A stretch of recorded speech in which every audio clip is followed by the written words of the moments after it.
Today I'm going to be showing you an unbelievable game and a rare example of Magnus Carlsen attempting to troll someone who doesn't realize that they're being trolled.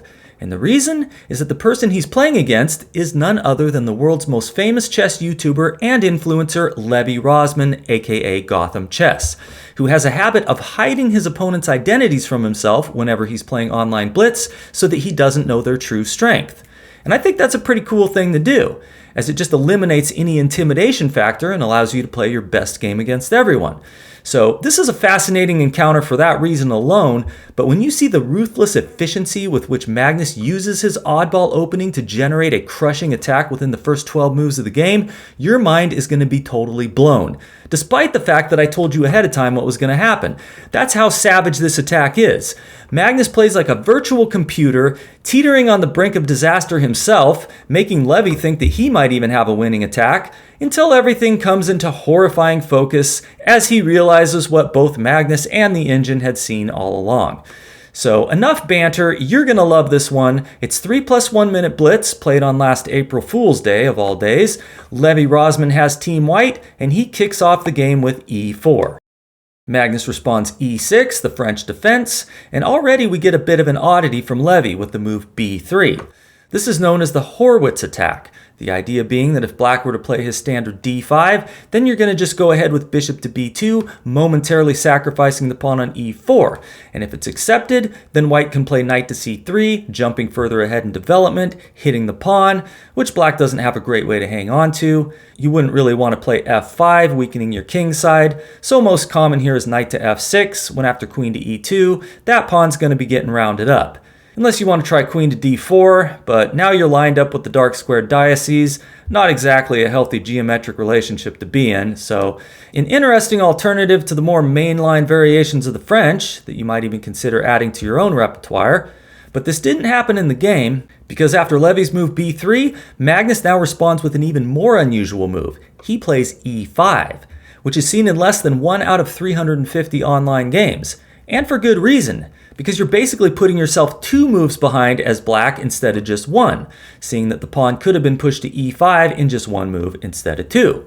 So in my book, this does qualify as a troll opening, but sadly for Magnus, Levy doesn't know who he's playing against, which means that most, if not all, of the troll value has been lost, since for all Levy knows, he's just up against a weaker player who doesn't really know what they're doing.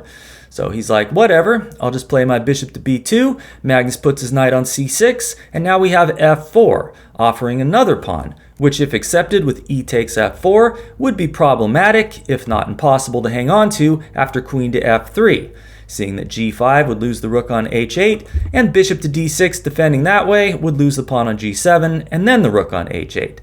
So again, black can only defend with dubious queen moves, but we're not going to get into those because what's played in the game by the greatest Norwegian wood pusher to ever push wood is bishop to c5, prioritizing piece development over pawn grabbing while giving Levy an opportunity to self-destruct with f takes e4, when after queen to h4 check, white would be most thoroughly hosed with his pawn on e4 about to fall next.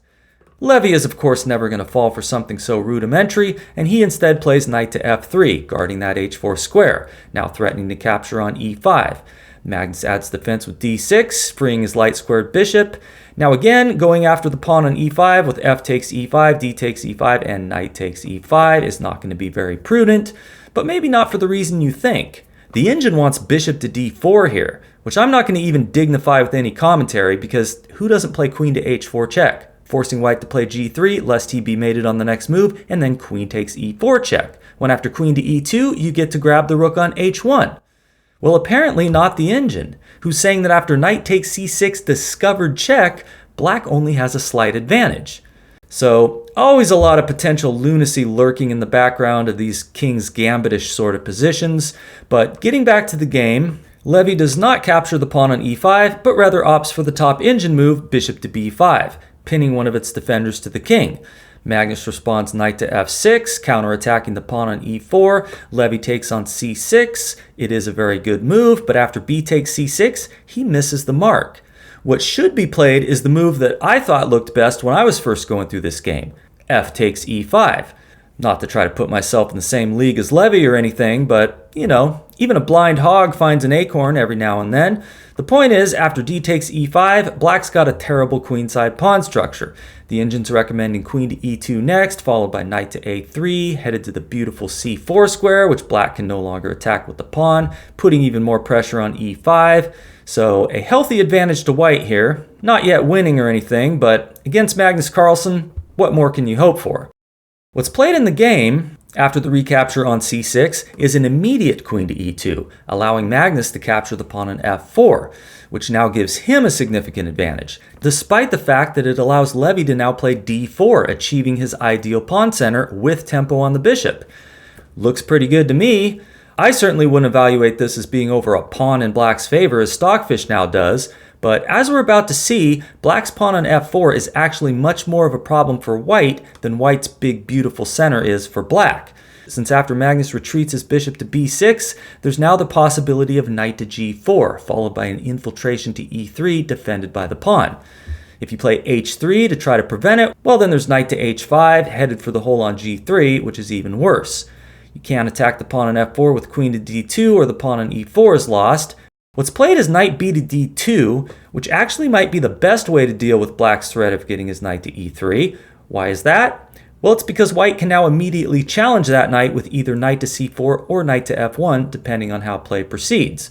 So Magnus keeps that maneuver on the back burner for the moment and simply castles. Levy does the same on the opposite side of the board. This is much safer than castling on the king side, which has the potential to come under much heavier fire by black's pieces. Magnus puts his rook on e8, hitting the pawn on e4 with the second piece, threatening to hit it a third time with bishop to f5, seeing that it's now pinned to the queen. So Levy goes ahead and pushes e5. The engine doesn't like this move and says that white should have waited for black to commit his bishop to f5 before pushing the pawn. It instead recommended the move that Levy plays next, which is g3, but it doesn't matter too much since white is losing here no matter what. But this immediate push to e5 does allow Magnus to put his knight on d5, eyeing that delectable e3 square.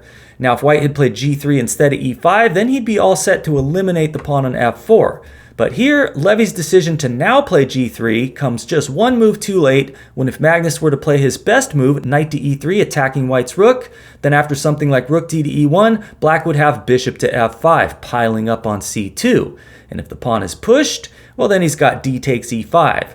If white takes with the pawn, then the bishop comes into d3. That's very nasty. If you take with the knight, well then black has all kinds of winning moves. He can even sack his rook and then play bishop to d3. Or play c5, which is very strong. When if white takes on f4, then there's c takes d4, c takes d4, bishop takes d4, and black's knight ain't going nowhere.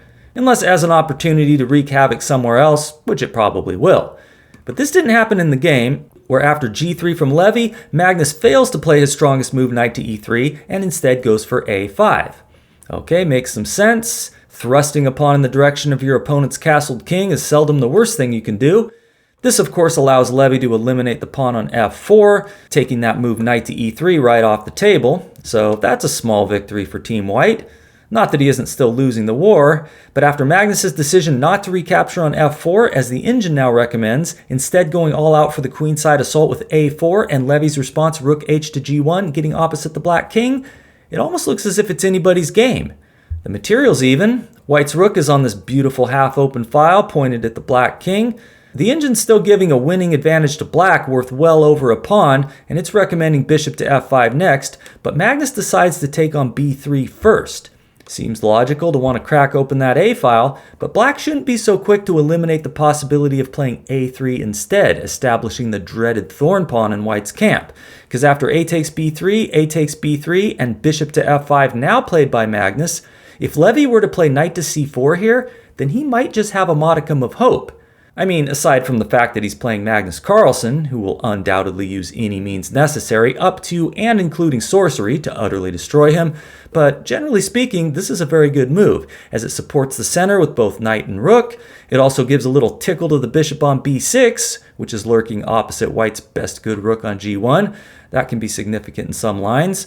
But if you want specifics, then we can talk about the top engine line. Knight takes f4, hitting the queen, queen to e3, hitting the knight, knight back to d5, hitting the queen again, and now queen to d2, guarding against knight to b4, attacking c2.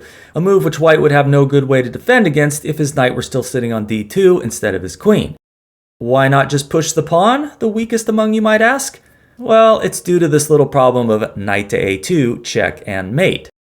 Okay, so now that we have a complete understanding of this position, or so we'd like to believe, let's have a look at Levy's move, which after Magnus's bishop to f5 is the unfortunate, though very understandable, rook to g5, attacking the bishop, which if Magnus were to defend with a blunderous g6, then we'd have rook takes f5, g takes f5, and rook to g1 check. When if the king were to flee to the west, then queen to g2 would be the beginning of the end for black, looking to come into g7 or go to h3, targeting his loose pawns. King to h8 is perhaps a better try, but now we have knight to g5, threatening a fork, threatening queen to h5, and black's days are severely numbered. If instead of this, Magnus were to drop his bishop back to g6, well then comes f5, trapping the bishop. So he'd have to play something like f6, counterattacking the rook, when after let's say rook to g3, bishop takes f5, knight to h4, attacking the bishop again, and bishop to d7, white can now double his rooks, putting enough pressure on black's king side to secure the draw. But Magnus didn't go down this road either, because after rook to g5, he now decides to take the pawn on f4, which at this point is black's only winning move. Levy puts his attacked queen on e3, attacking the knight, still attacking the bishop. However, because Magnus now has knight to d5, attacking the queen again, he will not be losing a piece. Levy retreats his queen to g1, threatening a big disaster on g7, but now Magnus is able to play bishop to g6, blocking the file without running into that move f5 from white. So Levy tries the next best thing. He pushes h4, looking for h5 next. Still looks very dangerous for black, but Magnus has everything under control. He plays h6, attacking the rook, and after it goes to g3, now the knight comes back into f4, adding another defender to that h5 square, while also threatening to fork most of white's top brass with knight to e2 check. Now in hindsight, which you may or may not have, depending on whether or not you've seen this game before, you might think that rook to e1 would be a good defense. But Levy can sense that he's going to need to do something more proactive than that. The engine's giving queen to c8 as black's most crushing response, with the idea of coming into f5 and targeting c2. So what's tried is queen to e3, defending e2 while attacking the knight yet again. Looks pretty reasonable, but unfortunately it runs into a big problem after Magnus's response, d takes e5, defending the knight. D takes e5 is of course impossible without losing the queen, so we have a recapture by the knight, removing defense from the pawn on h4, which Magnus now captures with his queen. He's now threatening queen takes rook on g3, followed by that royal fork, so Levy doubles up his rooks, probably hoping to make some last-minute magic happen along the g-file. But now comes knight to d5, attacking the queen again, while exposing a double attack on d4. White has a number of things he can try here, but because Magnus is now 2 pawns up and white doesn't have any way to win back any material, nothing is going to save him. Levy puts his queen on f2, maintaining that double defense at d4, but unfortunately, this also maintains the pin on his d-pawn, which means that after rook takes knight on e5, now played by Magnus, he is unable to make the recapture without losing his queen and is now a whole piece down. The story isn't quite over though, because there is this move knight to f3, forking rook and queen, when it almost looks as though white just might survive. But after queen to f4 check, king to b1, and rook to e3, it's all over but the crying, the burying, the finger foods, and the family feud. Which is why, in this position, the great Levy Rozman, aka GothamChess, resigns the game. So what did you think of that beautiful obliteration? Gotta hand it to Levy, he put up a real fight and went all out to try to get something going on the king side, but unfortunately, Magnus was in Magnus mode, as he usually is, which means that Levy may as well have been playing against Stockfish. So I hope you enjoyed this one. If you did, please consider subscribing to the channel to see more content like this on a regular basis. Hit that like button and leave a comment. Those things always help the channel grow, and I will see you next time.